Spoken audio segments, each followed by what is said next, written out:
Welcome to the JP Podcast. I'm your host, John. Tom is here, my co-host, but he is behind the scenes. And today's podcast is going to be on the Afghan war that just went on. I approached Mike actually first. I work with Mike, and we were talking about the war and everything like that. So I said, hey, let's do a podcast. And Mike said, sure. So, and then I turned around. I asked a few other buddies, and I asked Pete. Pete's here, and wanted them to tell their story. We'll go on with that, and tell a little bit of what they saw, or as a result of the war. They served in two different branches, two different times. And we're going to get into a little politics afterwards, too. I wanted to use this platform for veterans, and give them a voice if they have an opinion. And that goes out to anybody that's out there. If you want to say something, give me a call, and we'll get you on here some way, somehow.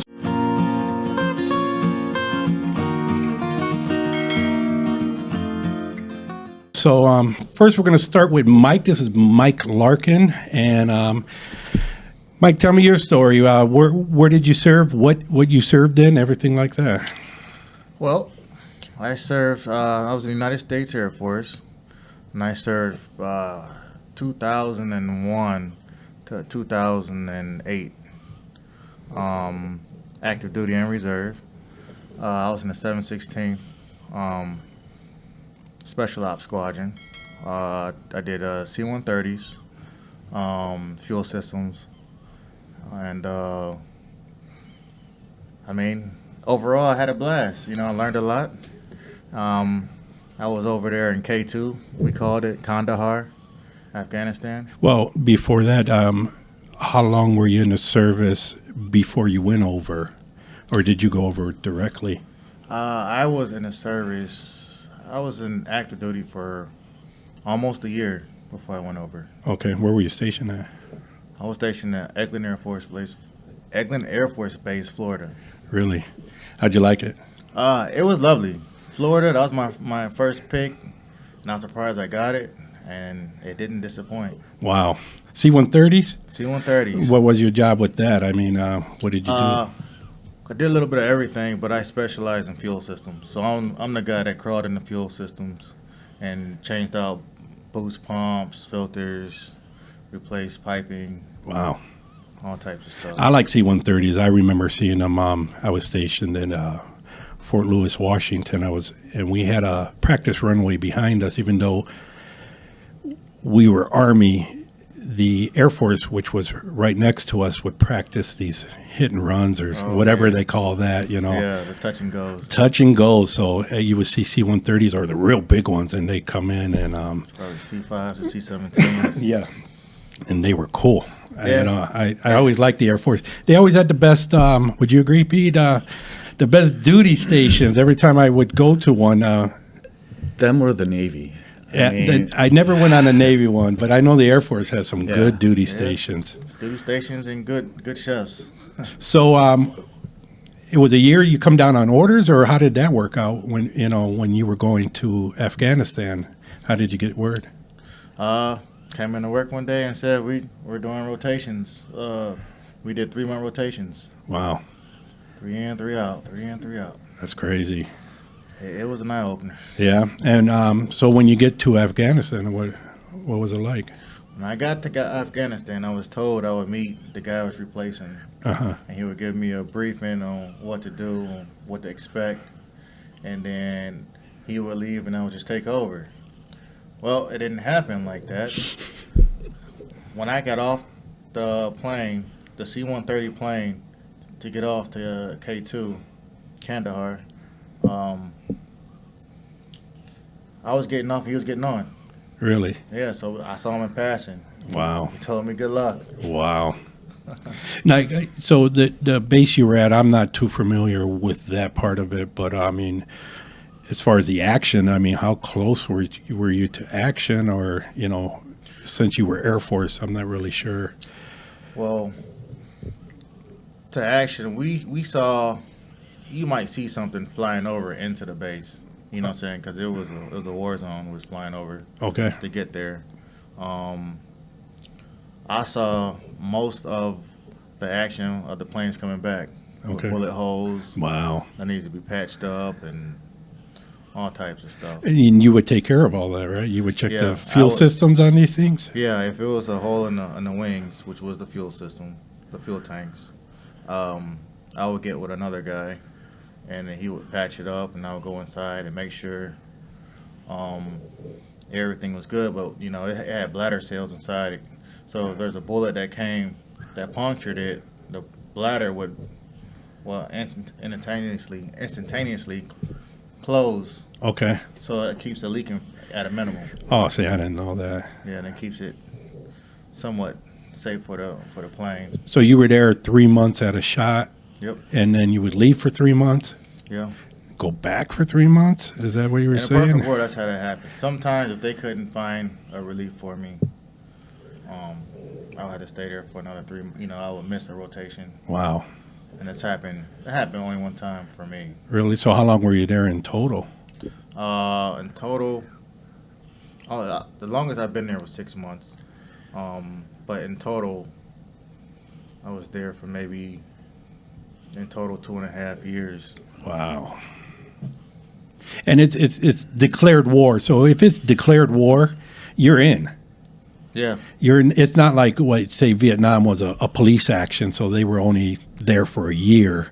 Yeah. So since it was declared war, you're in as long as your service is, your contract with the service, right? Oh yeah. I mean, 10 toes down. He was in the shit. Wow, that's crazy. Now, you said 2001. Did you join because of 9/11? Actually, it's a funny story behind that. Okay. But I was against the military. Really? I didn't want nothing to do with the military. No. No, I was not interested in joining the military. And my girlfriend at the time, she was going in the Air Force. Really? She was going in the Air Force, and she somehow got pregnant a week before she was supposed to go in boot camp. Oh wow. And so, me, I'm young, and I was like, you know what? And I said this in front of her recruiter. I said, you know what? I'll take her place. Really? I was not being serious. But he was dead serious. I ended up being on that next plane. Wow. I actually took her place and went in, and eye opener. Yeah. So you literally joined like on a Monday and was in the service by Friday. Yeah, pretty much. Yeah. That's basically what happened to me. Went in on a Monday and by Friday I was in boot camp. Wow, that's crazy. But how did it hit you when you first went into boot camp and everything like that? I just, I didn't know what I was in for the most part, So it was, like I said, it was an eye opener. It really opened my eyes at, becoming a man, the next step. Yeah. And, I learned a lot of things, a lot of team building. There's guys that's never met a black person before. Yeah. And so, I've never, met somebody who's never met a black person before. So, and, we had it was a huge bond. Everybody, at the end, we all came together, and we was one team, was a well-oiled machine. Oh, I get that. You can meet somebody in the service, and you form a brotherhood that it's unexplainable. Exactly. Because you could just be with a guy. One of my best friends and lifelong brothers, I only knew him for 4 months. Yeah. But I was with him every day, and we went through a lot together. Oh, man. And it's just a bond. And the good thing about the service is you meet people from all over, all different kinds of backgrounds, all Right. different kinds of situations they grew up in, and then Just throw them in there. but you click. Yeah, you got no choice. You got no choice, and you click. Yeah, that's pretty awesome there. Yeah. So, how long were you in before you said active and inactive? How many active years did you do? Inactive years, I did. I want to say about 4 years, or almost 4 years active, and I had to do the rest in the reserves. Now, the reserves is not a requirement. A lot of guys don't take it, but you decided to go reserves. Well, the situation I was in was, I got married in the military, and then she passed away. Oh, So I'm sorry to hear that. yeah. So, it's just me and my daughter. Okay. And in the military, what I'm saying, you can't go overseas and be a single parent. So Okay. you have to waive your rights to, like a parent or something like that. And so I wanted to be with her, while she grew up and all that. So they gave me an option. Well, you can finish the rest in the reserves and go back home and you know take care of business that way. Yeah, and they gave me that option. I was like, no way, I'm done with it. But I just wanted to say a quick story on Mike. When I started, you were already in the reserves when I started at the same job he was at, and comes up to me one day and he's like, hey, oh, you got kids, don't you? And I said, yeah. And he goes, oh, we're having a small showing at our base. You want to come? And I said, yeah, sure. So we go over there. And I forget what it was at, like close to Youngstown, was it? Yeah, it's Youngstown Air Station. Yep. It was like a private air show for us. And Sweet. I was more excited than my kids were. They were excited, but I went running as soon as I mean, they had a C-130 there. They had some A-10s there. They had some helicopters there, and they had them all on this, I want to say runway, I think it was, or staging area. And it was cool. I mean, I got to walk inside it, because a lot of things in the service you get to see, but a lot of things you don't get to see, So I didn't get too close to C-130s. The A-10s I would see flying around when we did our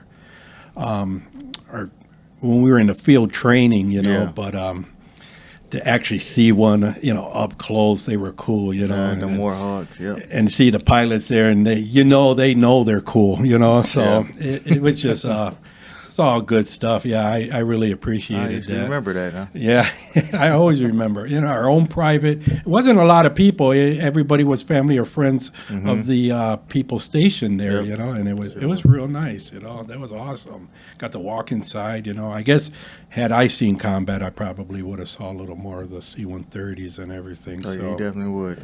well, I appreciate it. And I'm going to switch over to Pete here. Pete Hospital. Yes, sir. Pete, man, tell us a little bit about yourself there. Oh, jeez. Well, the reason I went in was 9/11. Okay. I was working in Richfield, and the plane that went down in Somerset did a U-turn over Cleveland. Oh, wow. Yeah, it did. And I was pissed. I mean, I don't take lightly to getting hit in the face. Yeah. And that day we got hit in the face hard, and quit my job, went infantry, and shipped me down to Fort Benning, Georgia. Wow. That was a whole lot of fun. And yeah, I was in that same situation where there was guys that had never seen a black guy before, guys that had no teeth. We had one guy called Catfish because he had like a total of 3 teeth. Wow. All walks of life, and it was amazing. It was one of the greatest experiences of my life, just being there and getting to know these people. Yeah. I blew up my knee in training, so I never got deployed, and ended up getting medically discharged. But a lot of the guys that were coming through, I'd help square them away onto their next duty station. Did Op 4 a bunch of times, which is opposing force, as you guys probably know. So we got to do some of the training, Oh, wow. help them out, and it was hard for me. They talk about survivor's guilt, and I definitely had a lot of that because these are my friends that I'm going through basic with. Yeah. All the training, and then suddenly I can't go. Right. And these guys are being shipped out overseas. And the Afghan war was going on while we were in training. Every day we'd see the body counts. Every day we'd see, our guys getting hurt. Yeah. This was not we're just going here for college money type of situation. Yep. We're all going in to go to war. Pat Tillman, probably know who that guy was, right? No, I don't. Pat Tillman, football player. Yes. Yeah, left yes. the NFL, became an Army Ranger. He was actually going through training same time I was. Like, he was in the next bay over. Really? Yeah. So that was. He was a celebrity on base. Yeah. I mean, everybody knew that he was there. His graduation was different than everybody else's because for his graduation, they actually brought out the Bradley, or not just the Bradleys, but Abrams. Wow. ESPN was there, CNN was there. I mean, this shit was being broadcast because this is a famous dude. Yeah. You know, this guy quit the NFL, making millions of dollars a year, to become an Army Ranger to go fight for his country. And when the news came back of him getting killed, I lost it. I was at BW3s with some of my friends, and you know, it comes across the ticker, and I burst into tears. Yeah. Because this was the first person I knew that had gotten killed. Wow. I mean, I tried not to look at the news during that time because I turned on CNN one morning, and one of my friends was on a Bradley going into Baghdad. Mm-hmm. I mean, you know, it was such a surreal thing because normally you watch this and these are just random strangers. Mm-hmm. And when it becomes a person that you know, a family member, Yeah. it becomes so much more real and scary, and it sucked. Yeah, I Because bet. I should have been there. Yeah. You know, I was one of the best marksmen in my company. I should have been there. Yeah. You know, I knew that had I been there, one of my friends would have come home to his family. Yeah. And it sucks. I mean, I have to live with that every day, but Yeah, it's tough because it's different than just say Vietnam, you know, for you two guys and me. But you both joined while there was a war going on, and you know, our time it was a volunteer war. You know what I mean? Mm-hmm. So that's a lot different than. I'm not saying better or worse, but it's different because Vietnam they were drafted. You Yeah. know, they had no choice. You know what I mean? Well, the choices were very limited. They're Canada or jail. You know, a lot of guys actually enlisted for Vietnam. that too. Yeah, that's I'm the not- thing is like I'm they not talk about saying the that. draft there, and yes, a lot of people were drafted, but even more actually signed up voluntarily. Well, a lot of guys. Well, all the guys for this Afghan war, it's pretty much they wanted to go. Every you know, single one. that's crazy for me. You know, when I was in the service, you know, like you, went in on a Monday, was there by Friday. I didn't know what the heck I got myself into. Yeah. You know, all of a sudden, so I spent 3 years of my service trying to get out. You know what I mean? And what shut me up is when the Gulf War hit. And I shut up because I didn't want people to think I'm trying to get out because of the war. Right. You know, I was just trying to get out because I was caught up with some girl. You know what I mean? So I didn't want them to think that. And that's when I shut up. Like, no, I'm not going to be that guy, you know. But you had a lot of those guys. Oh yeah, You Had know, a they lot were of trying those to get guys out. through basic. Was that? A lot of those guys that I had in basic were that guy. They signed up on September 10th. Yeah. Not Yeah. realizing. Right. That's You know, crazy. the next day, holy crap, we're actually going to war. Yeah. So a lot of these guys had signed up for college money. And that's why they were there. They weren't there to become an infantryman and to actually break shit and kill people. They were there just to get college money because infantry training was the shortest AIT. Yep. You know? And then there was the other half that went because of 9/11. I mean, half my battalion was guys from New York. Yeah. You know, What was your MOS? 11 Bravo infantry. 11. Yeah, that is infantry. Yeah, 100%. I was an MP. And yeah, it's crazy. You know, I can't even fathom, like, I don't know where I would have been in a mind frame being that young and joining in, but I know once I joined, you know, I didn't even think about combat, you know, but when when the war went down, the Gulf War, I was mentally prepared, because you had done all this training. The quick story, the funny part is I joined in 87. I was in from 87 to 91. And in 1988, I'm in Fort Lewis, Washington, and my sergeant there, we were talking about our uniforms. And I had the BDUs, the ugly brown camouflage ones, and he was talking about how he didn't like them. And he liked the jungle fatigues. And I'm like, yeah, why don't we have jungle fatigues? Why they switched over? And then in 1988, he told me because the next war is going to be fought in the desert. And I'm glad I told my cousin that to back that story up because, 1988, they were already preparing for desert warfare, and here we are with 2001 with the Afghan war, but we're talking the Gulf War. They knew all this. I guess they knew tensions were happening down there. I don't know. You know what I mean? But I'm still mad that we had the ugly uniforms. You know what I mean? Between you guys and the Vietnam uniforms. I don't know. I was the last of the BDUs. Yeah. Yeah. They switched over to the ACUs right after me. Oh, wow. Yeah, because I look at them now, and besides me being proud of the guys that served and everything like that, I look at the uniform, I'm like, man, those look good. Oh, now they got the pinks and grays? Shit. World War II era. Yeah, I wasn't a big fan of the BDUs there, but I'll post some pictures of that there. You went into the service. You did your full 8-year commitment. It was an 8-year commitment, correct? For the service when you first signed up. Yeah. And you did just your 8, and when you were done, you were done. No, I did. I did 4 active. Well, I signed up for 4 years active duty, and how did they say? Explain it to me where. Before my 4 years hit, I went through all that with my wife passing, so they gave me the reserve option. And so, but when you do the reserve option, whatever time you had left over, you multiply it by 2. Oh, really? Yeah, and the reserves. So,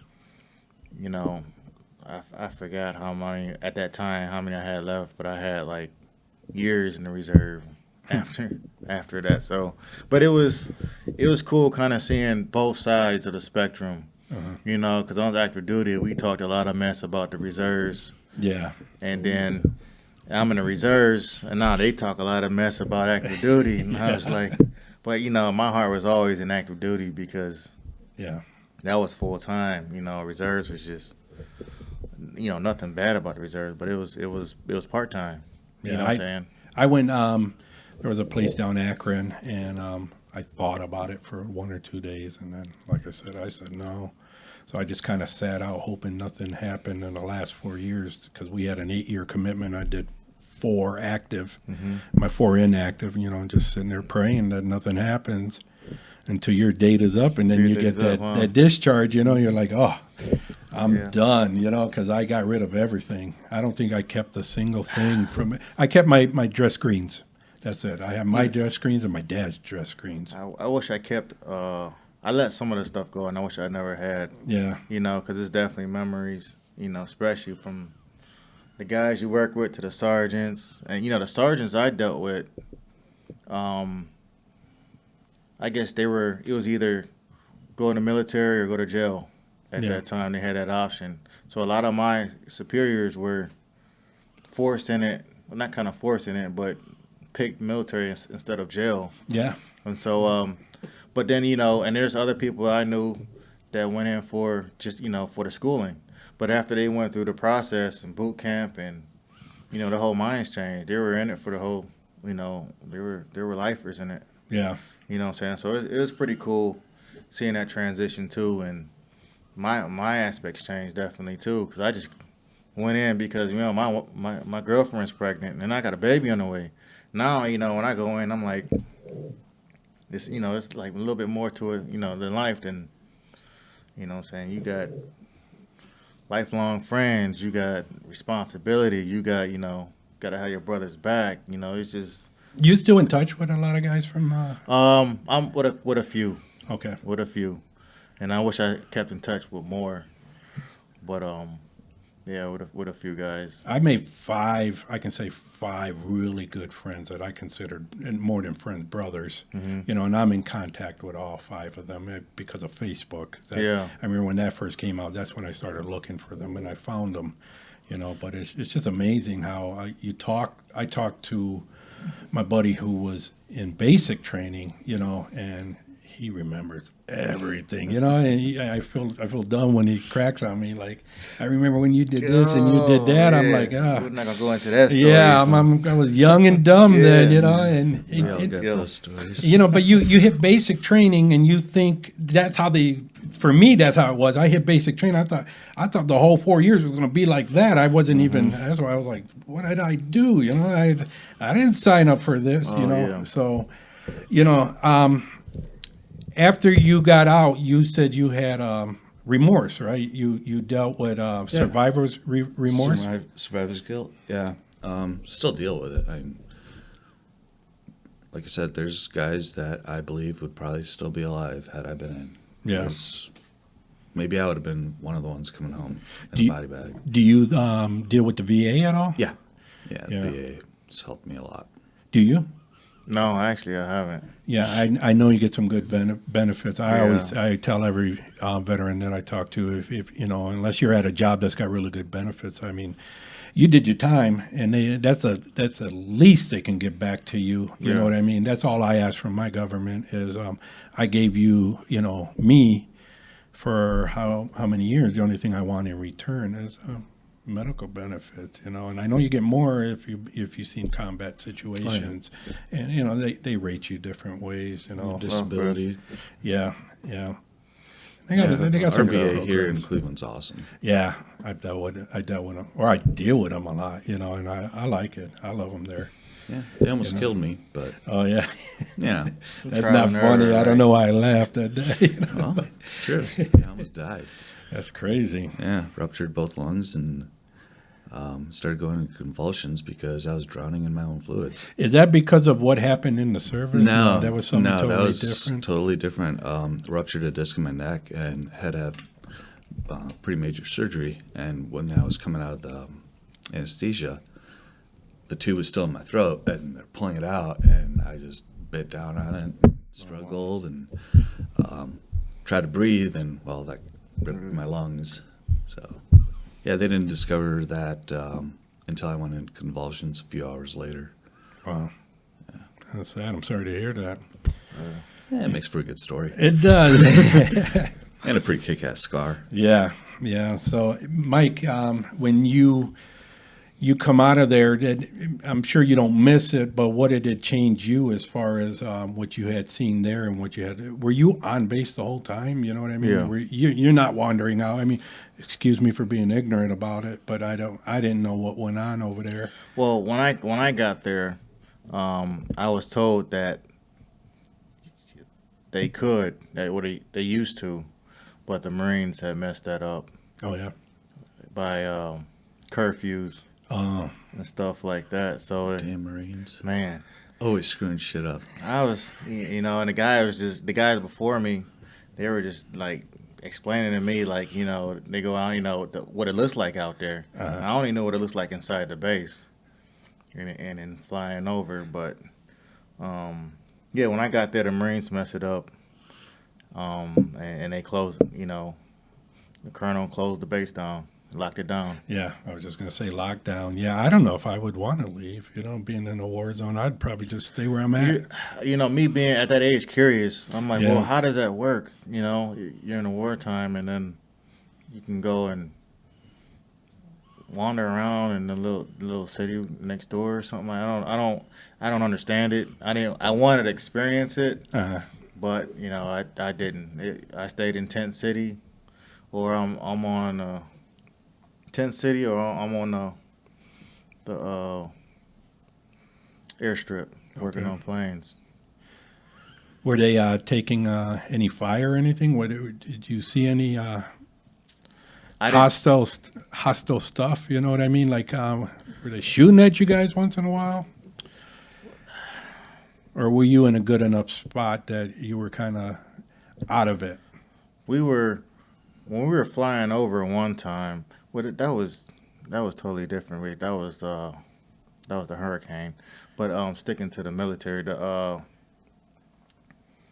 flying over, you heard like Okay. it sounded like me, something hitting the plane, and the plane banking left and right. You know what I'm saying? And the captain don't want to really tell you anything. Hmm. Because it's on a need and no basis. But when the plane lands and you got to fix it, and like, okay, I see what happened. Yeah. Yeah. But yeah, everything on base was a need to know. It's a lot of things that you didn't know what was going on. You just, if it's not in your intel, then don't worry about it. Yeah. Face, eyes forward. And then also, you got to, I don't want to say make friends with the base, but where we were at was old Russia.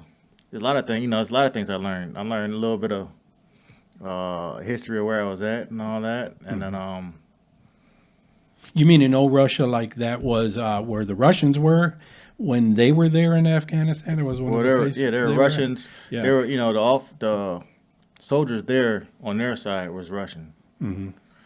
and it was, you had a lot of people there, but they had old military uniforms. They had our hand-me-down uniforms. Hmm. A lot of them didn't have good boots. I remembered, and I can't get in trouble about this now. I don't think, but he wanted a pair of boots, and bartering between the soldiers was common. Yeah. Yeah. And so I've he seen gave that me a a lot. bottle of vodka, and it didn't have no name to it or nothing Yes, like I've that. heard about those. And Yeah. so I gave him an extra pair of boots for that. A lot of bartering. Yeah, that's probably been going on for a long time in the service. You know Yeah. what I mean? When I was in Korea, there were things they wanted. It was weird, the things that they wanted to get a hold of: whiskey, American cigarettes, and American cheese. American cheese. Yeah, cheese was a big one. They loved the American cheese, but then they kind of called it the black market there, and But if you knew another guy, you can barter. I don't know if it was legal or not. You know what I mean? But why not? really. This guy needs a pair of boots. You know what I Yeah. mean? And I'll take what you got to drink there. So Yeah. It's either barter or tactical acquisitions. yeah, yeah. 'Cause we don't steal, tactically acquire. But liquor was illegal on base, so it was kind of like, man, I got vodka, so I'll call a couple friends over and you gotta drink it fast. You don't want to sit and it was just a lot of things was going on base. I remember another time where it was another shop. They had built a C-130. It has to been probably bigger than this. It was bigger than this table, and they had it sitting on top of their hangar.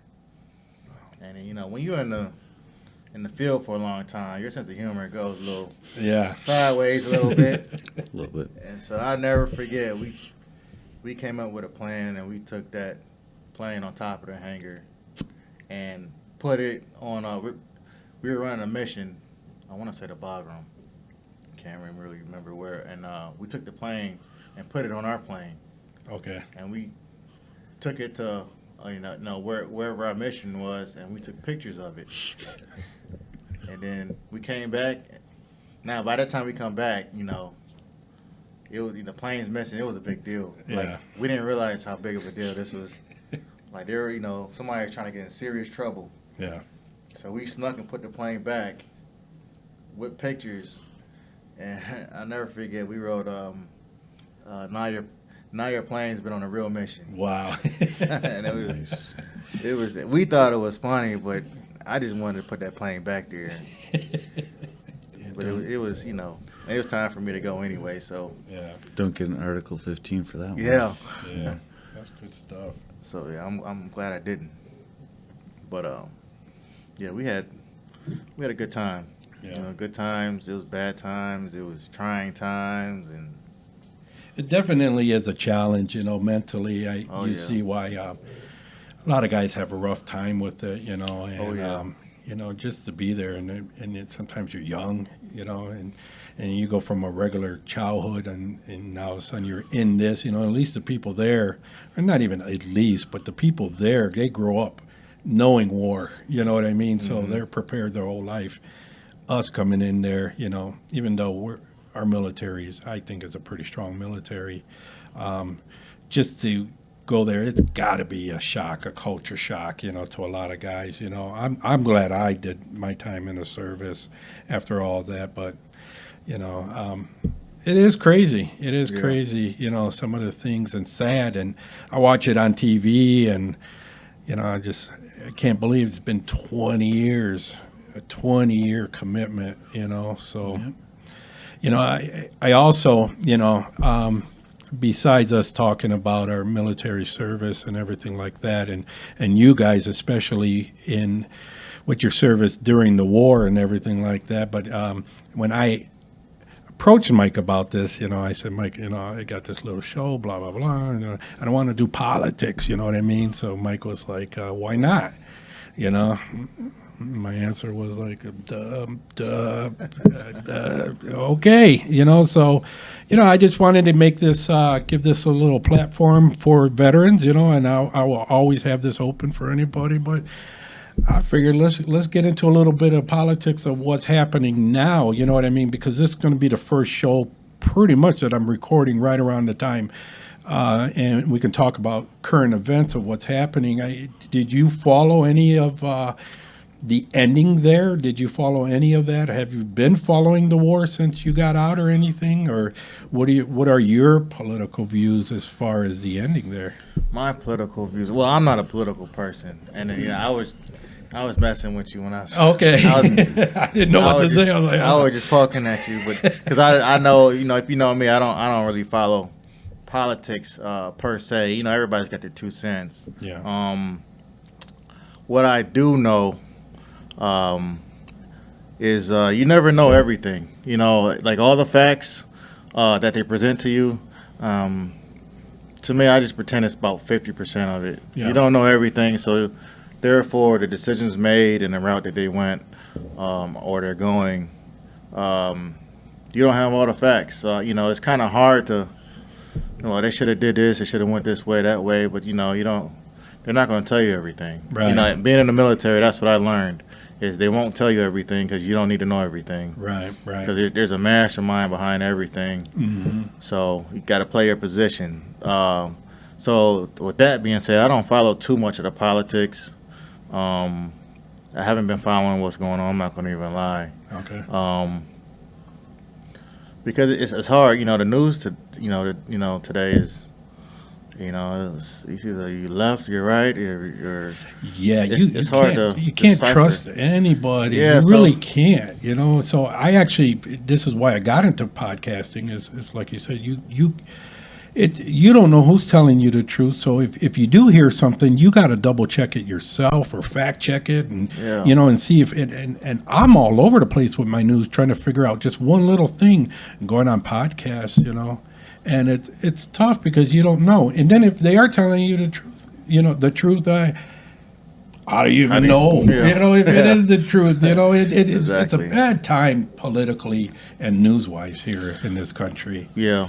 Because you just don't know. But what I do like is the one place I can talk politics is at work.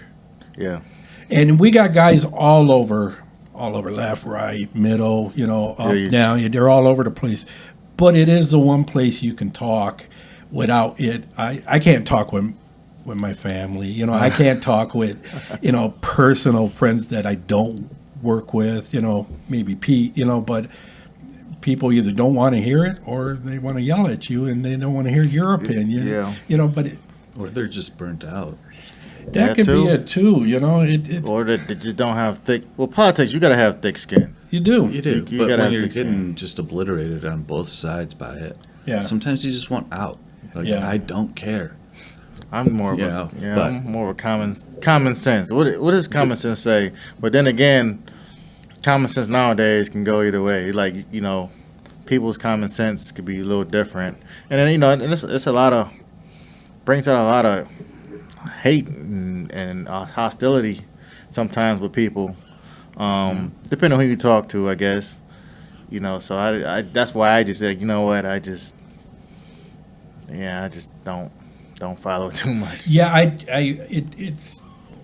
I personally only been involved in the last couple of years. You know what I mean? I got involved when right before COVID hit. I would say 2019 is when I was like, I better learn this stuff because I didn't know what was going on. So I still don't know where I stand, left or right or anything like that. But I like to debate people if Oh, yeah. now that I'm getting more familiar with politics, you know what I mean? But this war definitely was a political war. Yeah. And in the way that they left, in my opinion, you know what I mean? And it's not saying that I would have done better, but you have to-do books and you have what not to do books, and the last what not to do book was not even, it's under 40, about 40 to 50 years ago as far as Vietnam. And I don't know, it just, I get it, like there's things we know and we don't know, but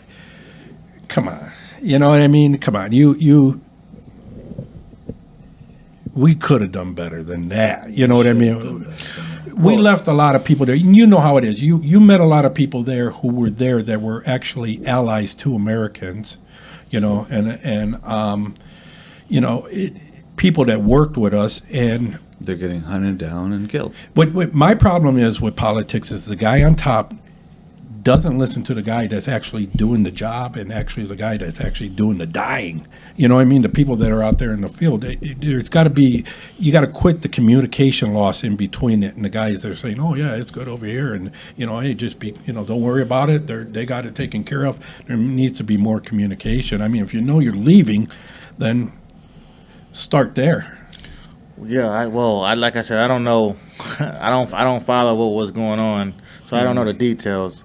I was just talking in general. Yeah. But I can't really speak on it because I don't know what's going on with that. Like, me, common sense, just outside looking in, like, what the heck is going on? Like, what? But like I said, I had never dug into it and see. Yeah, I think it's hard. I mean, I didn't dig into it, or not dig into it. I just want to know, like, what's going on? I don't think anybody is in disagreement that let's leave. You know what I mean? Like, I think everybody's like, yeah, we don't need to be there, but there's a way of doing it. You're talking about a 20-year commitment. If us civilians, I'm 20 years married. You know what I mean? And if here in Cuyahoga County, that's 1 year per every 3 years you're married. You know what I mean? You're committed that long afterwards. So you got to take care of stuff after that. You know what I mean? There's got to be a way. You just can't just say, oh, see you later. That doesn't sound that don't sound like the military. The military, if you already know, the military have a book this big on how to do everything. Yeah. And they threw it out with this one. And I don't understand how the military would, isn't there procedures? That's what Chain I'm of command saying. really How screwed come up. we fall under procedures as being civilians and the military is the one thing? How come they don't? They're supposed to. Well- General Miley was supposed to be taking care of all this, and he screwed the pooch. All the equipment that we left over there, Yeah, weapons, vehicles, night vision, I mean, all sorts of shit that they're trying to keep us from getting as civilians in this country, and they just left it there for the Taliban. I don't. Now, is that like Like 16,000 pieces of night vision. and that's like actual fact Yeah. that is just left there, or Yes.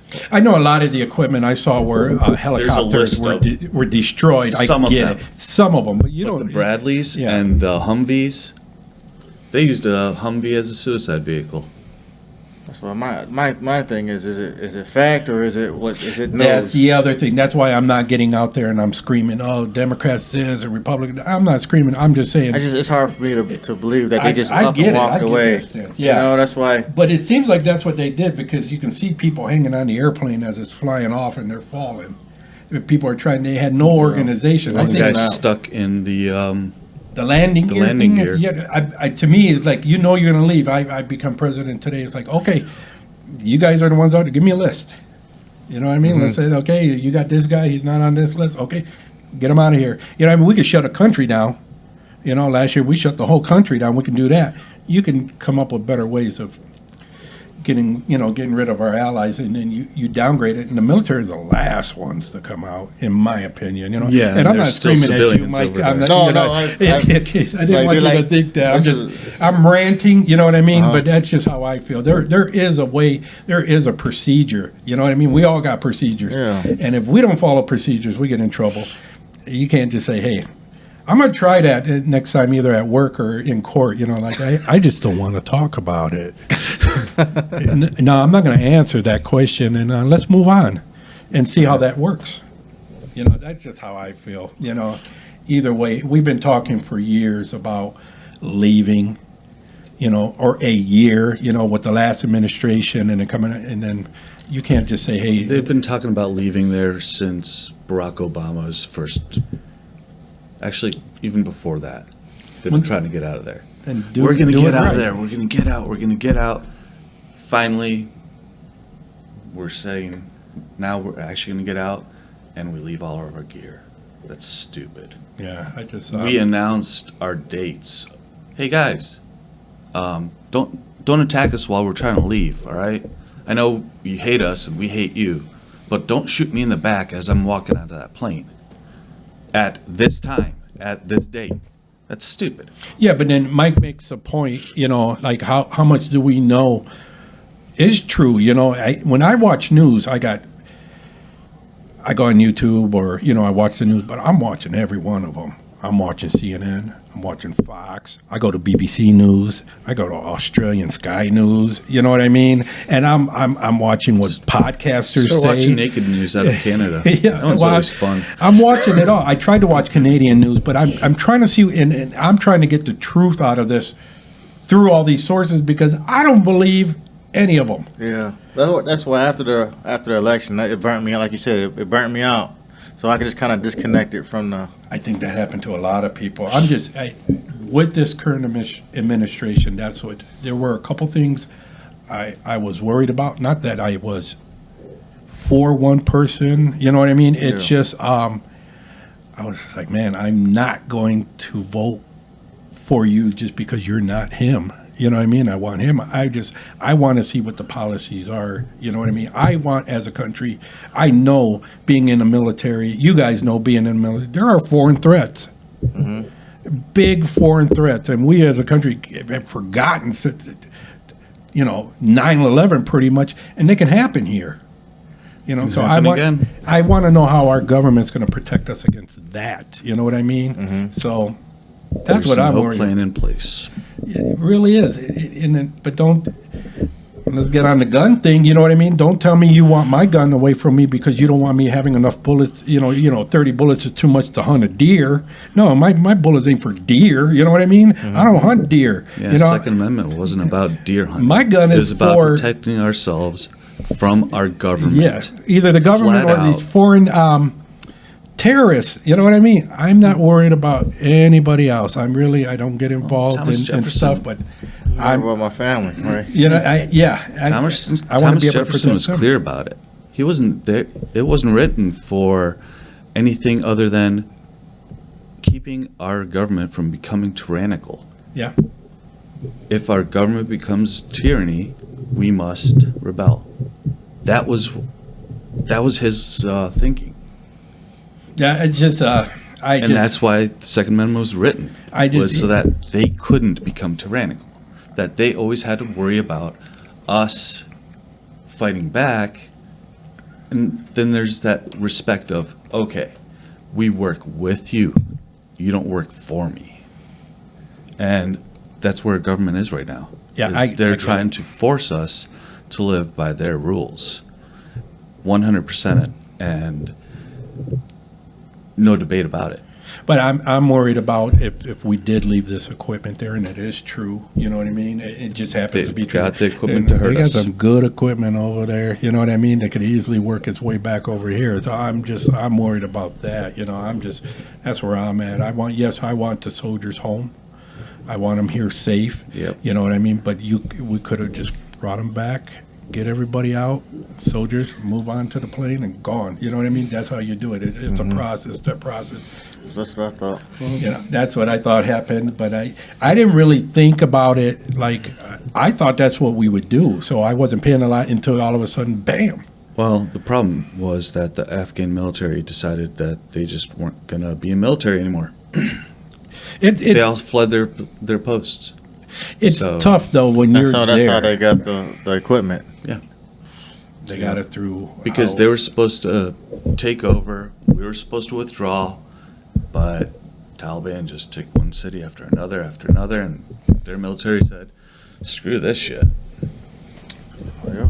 And then they tried to hop on the planes to get the hell out of there instead of fighting for their homes. Yeah. You know, I'm all for helping other countries, but we can't do all the work for them.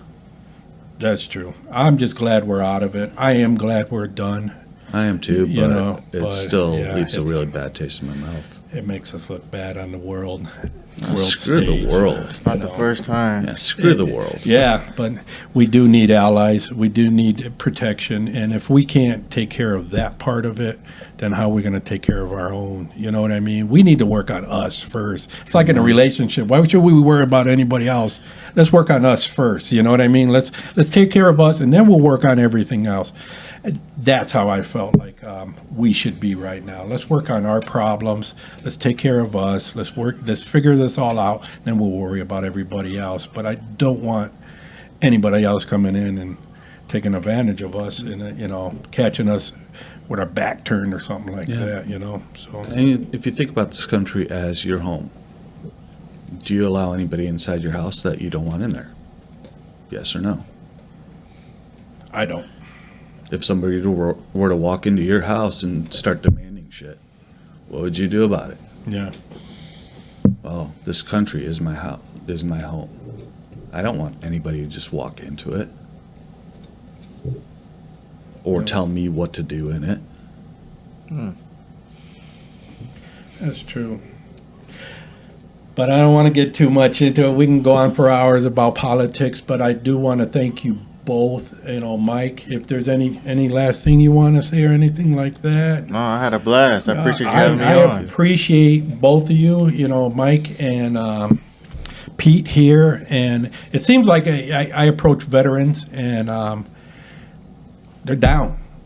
You know what I mean? And I love knowing that this country is full of some really good veterans, and I think we always try to look out for each other, say thank you, I want to change it eventually to saluting one another, you know what I mean? Because when I see Mike and he works the night shift and we're passing, we salute each other, and it's always been that way, but I take it as we're both veterans.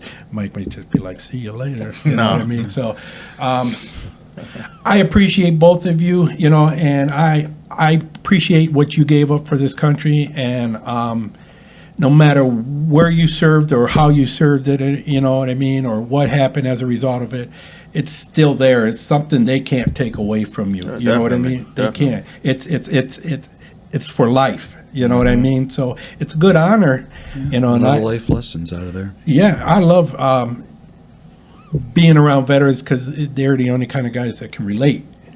You know what I mean? They know how it is, so, and what you're feeling and when you talk about things. So, anytime either one of you want to come back on the show, it's not just going to always be veterans or, something serious. There's going to be some good, funny shows coming up, but I'll keep everybody informed. But, Yeah, please do. Mike, Pete, thank you from the bottom of my heart, and thank you for being on the show.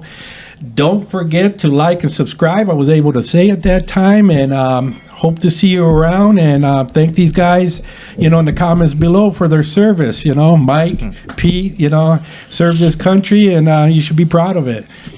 See you later.